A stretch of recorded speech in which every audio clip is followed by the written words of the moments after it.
Benjamín Netanyahu, primer ministro de Israel, va a hablar ante una sesión conjunta del Senado y la Cámara de Representantes, algo que no suele ser una cosa muy frecuente en este país. Esta costumbre de que lleguen líderes de Estado, jefes de gobierno extranjeros a hablar ante las dos cámaras en el Capitolio en Washington empezó en 1874 y el primer invitado fue el entonces rey de Hawái, Kalakaua.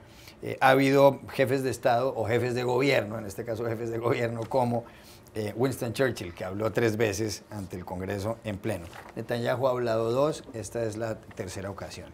El propósito del discurso de Netanyahu es criticar o alertar sobre las negociaciones que están llevando a cabo Estados Unidos y la comunidad internacional por una parte, con Irán por la otra, cuyo objetivo consiste en evitar que Irán siga enriqueciendo uranio y que su programa nuclear avance. La idea de estas negociaciones, y tienen que terminarse antes de finales del mes de marzo de este año y entrar en vigor en teoría a mediados de año, es que haya inspectores internacionales en Irán supervisando lo que está ocurriendo y que por supuesto Irán limite su capacidad de energía nuclear. Eso duraría unos 10 años. Netanyahu protesta porque dice que la distancia entre Irán e Israel, entre las dos capitales, Teherán y Tel Aviv, es de 1.700 kilómetros y él dice que si Irán tiene armas nucleares, eso pone en peligro la existencia misma del Estado de Israel. Obama no quiso recibir a Netanyahu porque hay elecciones en Israel dentro de 2 semanas, el 17 de marzo, y él dice que eso en cierto modo sería como tomar partido en los comicios israelíes.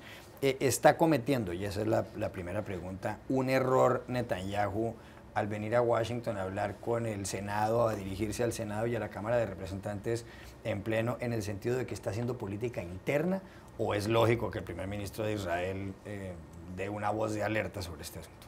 Hoy en día Washington se divide en 2 tipos de personas. No sé qué pasaba cuando habló el rey de Hawái, cómo estaba el clima en Washington en ese momento, pero hoy se divide en 2 tipos de lecturas, y es los que dicen que esto daña irreparablemente la relación entre Estados Unidos e Israel y quienes lo relativizan. Soy de la idea, mi opinión personal es que obviamente Netanyahu está haciendo política interna con esto, lo está haciendo muy bien y es un hombre que no defrauda en esto. Realmente es un excelente orador, habla en un inglés fluido. La última vez que estuvo en el Congreso, en 2009, fue ovacionado de pie 29 veces. Es un hombre que entiende muy bien a los norteamericanos, o sea que juega muy bien la base de la política local, sabe cómo moverla. Yo lo que creo es que sí, que esto daña su relación con Obama, que ya venía dañada, o sea, los dos tienen un diálogo muy difícil. Obama es muy crítico de la política de Netanyahu, y obviamente Netanyahu está haciendo aquí política interna. Hablaba yo este domingo con Shlomo Ben-Ami, que fue un ministro de Relaciones Exteriores de Israel, negociador del proceso de paz intentado por líderes europeos, y él apostaba laborista, y él apostaba que esto no daña, que esto se recupera, que Estados Unidos e Israel están naturalmente condenados a llevarse bien, y que este paso de Netanyahu va a ser superado, dice.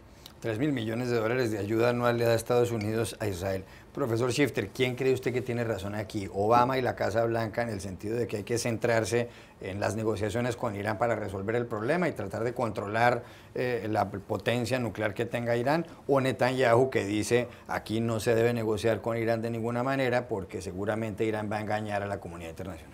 Bueno, el tema es que el tema de Irán es un tema, obviamente hay 2 enfoques totalmente distintos, ¿no? Discrepan sobre este tema, y Netanyahu vive ahí también, es parte de geografía donde está ubicado Israel, es un vecindario un poco complicado estos días, entonces uno puede entender su sensibilidad sobre este tema.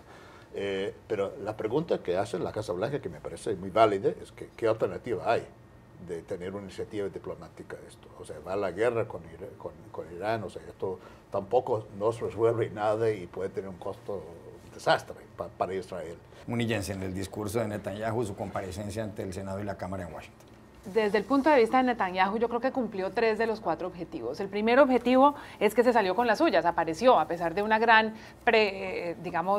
guerra en contra que se ha hecho desde la Casa Blanca, que quizás lo que contribuyó fue a tener el efecto contrario y es elevarle el perfil a la visita, polarizó a los republicanos y a los demócratas. En este momento hay un boicot de más de 50 congresistas y senadores. Hay 48 congresistas y 8 senadores que decidieron boicotear esta visita. Hay una ausencia notable de los miembros del caucus de los afroamericanos, y las filas de los demócratas están bastante delgadas en este discurso. Lo tercero que hizo es que de verdad logró crear un ambiente donde se puso en tela de juicio las conversaciones de Obama con Irán.